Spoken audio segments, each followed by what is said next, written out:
Bismillahirrahmanirrahim. Assalamualaikum warahmatullahi wabarakatuh. Selamat pagi bagi anak kelas 12. Marilah kita mengingat tentang pelajaran fikih, yang mana pelajaran fikih ini kita sudah mengetahui tentang hukum yang muttafaq atau ittifaq atau yang sepakat. Maka hukum yang sepakat di seluruh dunia ini, lebih-lebih pada kita semua, di aliran-aliran kita semuanya, banyak perbedaan-perbedaan yang telah nampak di masyarakat, dan juga di siswa pun banyak yang nampak dengan organisasi yang tidak sama itu.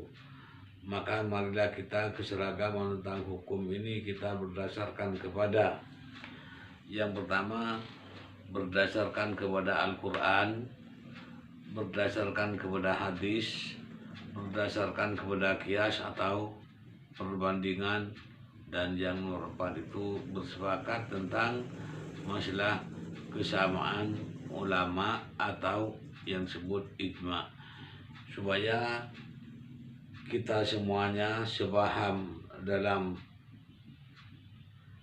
semua siswa aman atau sepakat dalam kelompok masyarakat, tidak selalu cekcokan antara hukum. Hukum ini tidak ada yang menang, tidak ada yang kalah, karena ketentuan hukum syariat Islam itu adalah Allah dan Rasul. Maka dihimbaukan kepada kita semuanya, bagi anak kelas 12, kata-kata ati Allah wa ati ar-Rasul, kita harus taat dan patuh kepada Allah dan Rasul, dan selanjutnya patuh kepada pemerintahan. Nah, makanya dalam pemerintahan yang sekarang inilah yang terkait dengan larangan ini oleh pemerintah ini. Jadi apabila bertentangan dengan hukum negara, hukum pemerintah, mari jangan melanggar kita semuanya, karena Indonesia ini dua hukum itu sama-sama berjalan. Nah, inilah keseragaman hukum yang ittifaq atau yang sudah sepakat di seluruh dunia, apalagi cuma seluruh Indonesia. Nah, ini sudah supaya tidak bertentangan dengan hukum agama dan hukum negara. Maka hukum yang ittifaq ini, marilah kita berdasarkan yang pertama kepada Al-Quran. Sedangkan pokok isi Al-Quran ini kita pahami bersama tentang pokok daripada isi Al-Quran. Marilah kita buka pada halaman 34.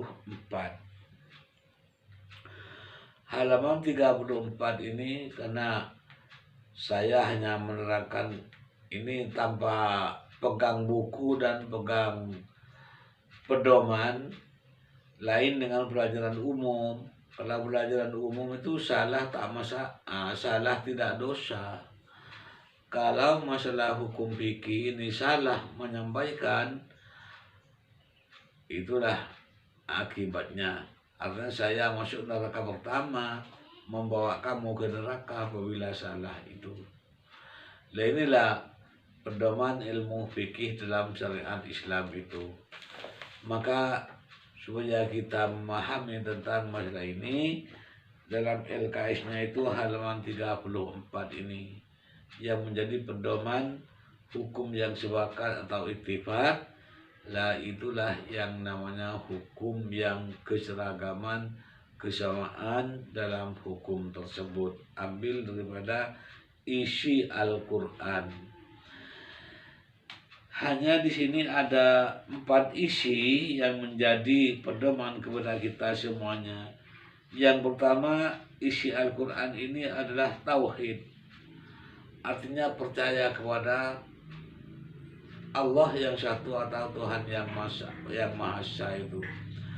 Artinya kalau sudah menduakan Tuhan, atau banyak yang menyimpang tentang kesyirikan, kewasitan dan lain sebagainya, lah itulah berarti meleset daripada isi Al-Quran yang pertama berarti tidak bertauhid.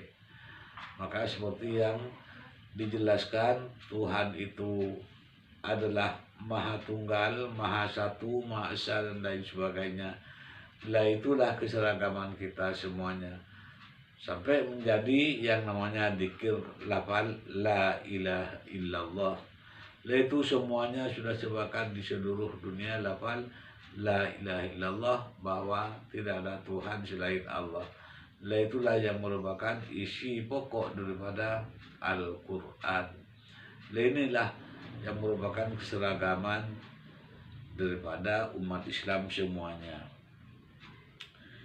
Yang nomor dua, masalah ibadah, yang mana ibadah kita ini seperti sholat dan termasuk rukun Islam yang 5 dan rukun iman yang 6 itu, yaitulah menjadi keseragaman itu masalah ibadah itu. Maka inilah yang banyak bertentangan dengan hukum negara atau hukum pemerintah. Maka beribadah itu tujuannya satu, hanya kepada Allah lah kita menyembah itu. Lah ini diantaranya kalau dengan hukum negara ini, karena hukum negara ini kan banyak masalah. Masalahnya agama di Indonesia ini kan banyak, maka negara memutuskan menurut agamanya masing-masing. Lah inilah yang Islam ya beribadah secara Islam, yang non-Islam ibadah secara yang non-Islam. Lah inilah yang ibadahnya. Ya kalau yang Islam, ya bagaimana cara kita beribadah secara Islami? Nah, ini cara kita beribadah. Nah ini pokok-pokok daripada Al-Quran. Ini tentang Islam. Jangan dicampur adukan tentang hukum negara dan hukum Islam. Nah, takut keliru.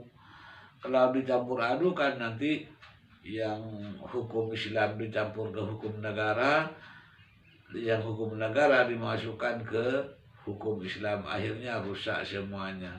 Ya seperti itu, kata-kata jihad ini bercampur.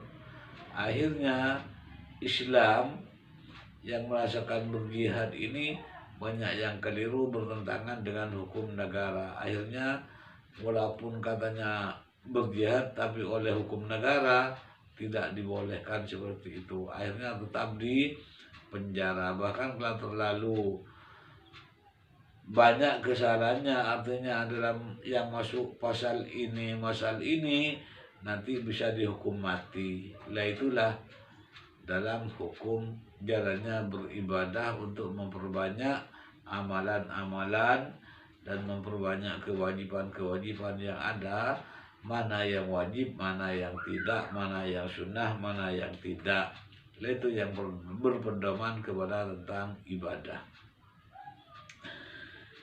Yang nomor 3, isi Al-Quran itu adalah janji dan ancaman, yang mana banyak diantaranya orang Islam itu sendiri kepada janji dan ancaman itulah yang kurang memahami, atau karena sangat ambisi kepada apa yang ingin dicapai. Allah telah menjanjikan, lah mari seperti ini contohnya, Allah menjanjikan kepada surga dan neraka. Karena alam surga dan alam neraka ini bukan masalah sekarang, akhirnya banyak orang yang kurang iman itu, kurang mempercayai. Jadi walaupun barang yang tidak boleh di dalam hukum Allah itu tetap dilanggar, maka diberi perjanjian oleh Allah, siapa yang melanggar perjanjian Allah dan siapa yang mematuhi perjanjian Allah, Allah menjanjikan tentang surga dan neraka. Akhirnya banyak yang memilih neraka walaupun sudah tahu tentang perjanjian itu. Maka kuncinya itu dalam kehidupan itu, janji Allah itu mana yang benar kita harus menyadari, mana yang salah, mana yang tidak salah. Nah, itulah diantaranya. Sebenarnya paling gampang hukum Islam itu bagi anak kelas 12 tentang fikih ini. Supaya tidak terlalu banyak contoh dalam masalah Islam ini, bisa kita ambil contoh. Kalau bukan tempatnya jangan ditempati, kalau bukan duduknya jangan diduduki, kalau bukan makanannya jangan dimakan, kalau bukan tempatnya jangan ditempati, bukan duduknya jangan diduduki, bukan istrinya jangan diistriin, kan begitu. Nah ini diantaranya contoh-contoh yang seperti itu. Ini diantara kita semuanya dalam melaksanakan tentang isi pedoman dari hukum yang muttafaq atau ittifaq atau yang sepakat dalam isi pokok Al-Quran itu. Yang selanjutnya, yang terakhir itu masalah kisah atau cerita. Maka cerita-cerita yang ada dalam Al-Quran ini terutama ada cerita yang namanya cerita Qisasul Anbiya wal Mursalin. Ceritanya atau kisahnya Nabi Adam sampai ila yaumil qiyamah. Lah itu mulai dari dulu zaman Nabi Adam sampai kepada hari kiamat ini disimpulkan dalam Al-Quran bahwa cerita-cerita ini sudah ada cerita yang digambarkan dalam Al-Quran ini. Makanya ada surat Al-Anbiya, itu ceritanya tentang nabi-nabi semuanya. Atau cerita-cerita yang lain bahwa orang yang masuk neraka, masuk surga, dan orang yang telah beramalan dan melaksanakan perbuatan yang dibuat. Ini malah cerita-cerita semuanya. Makanya di sini kita semuanya dari pokok Al-Quran yang mana Allah tidak memaksakan kepada kita semuanya, hanya Allah memberikan jalan. Lah memberikan jalan ini mana yang benar, mana yang tidak. Nah, seperti tadi itu, kalau bukan duduknya jangan diduduki, bukan istrinya jangan diistriin. Itulah Allah tidak memaksakan kepada kita semuanya bahwa perbuatan yang begini yang salah, perbuatan begini yang benar. Nah, inilah merupakan suatu perjanjian Allah dan cerita Allah kepada kita semuanya dalam melaksanakan itu. Dan Allah memberikan jalan yang paling baik kepada kita semuanya, memberikan jalan yang paling benar, memberikan jalan yang tidak memaksakan, seperti yang dilukiskan oleh Allah di dalam surat Al-Baqarah ini ayat 185 yang disebutkan yuridullahu bikumul yusra wala yuridu bikumul usra. Lah itulah gambaran kita semuanya kepada hukum yang ittifaq atau yang sepakat di seluruh dunia tentang saya sampaikan pokok isi daripada Al-Quran dalam ilmu fikih kepada kelas 12 agama itu. Nah, itulah mudah-mudahan menjadi pedoman kepada kita semuanya untuk melaksanakan dalam ajaran syariat fikih demi keseragaman kita semua sama-sama siswa kelas 3 ini. Nah, inilah untuk melaksanakan hukum fikih yang sama tanpa pandang bulu, artinya tanpa pandang suku dan lain sebagainya. Seperti saya ini suku Madura dan kamu suku Jawa, ini tidak perlu itu. Yang penting kita Islam melaksanakanlah secara hukum Islam yang sama semuanya. Karena Islam itu diturunkan oleh Allah kepada Nabi, disampaikan kepada kita semuanya untuk semuanya, bukan karena Jawa dan suku, bukan karena Jawa, Madura dan lain sebagainya. Nah, inilah untuk rahmatan lil alamin. Al-Quran diturunkan untuk pertolongan kepada kita semuanya di seluruh alam. Inilah yang perlu kita pahami bagi anak kelas 12 ini. Mudah-mudahan penyampaian saya melalui hukum yang ittifaq, melalui pokok isi Al-Quran ini mudah-mudahan bermanfaat kepada kita semuanya. Wallahul muwafiq ila aqwamit thoriq. Wassalamualaikum warahmatullahi wabarakatuh.